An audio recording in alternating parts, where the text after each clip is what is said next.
So should we be worried about the $16 trillion debt in this country, knowing who the buyer is and knowing that this country has an ability to print money? I think we have to worry about getting the balances of dealing with these right. It's the same thing. There needs to be a certain amount of austerity. There needs to be, but if that austerity is too much, we have to worry as much also about the social consequences. We cannot have a downturn, a bad downturn.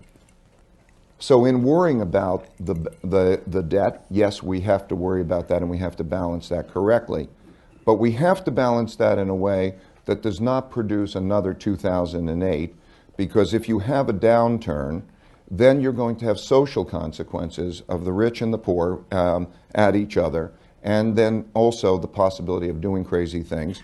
And then the political shifts become meaningful. You know, Hitler came to power in 1933 because it was the bottom of the Great Depression, and democracies have a challenge in terms of making effective decision making. So I think that you have to worry about getting the balance right. So the fiscal cliff next year is also something to worry about. So we can't just worry about too much debt. We have to worry about too much austerity. We have to worry about getting that balance right. And my biggest worry is that people are not, policymakers and a lot of people are not doing that with a sharp pencil. In other words, they just talk. It's just a calculation. You could do the calculations. There's a certain amount of spending. Nominal GDP and real GDP is a certain amount of spending.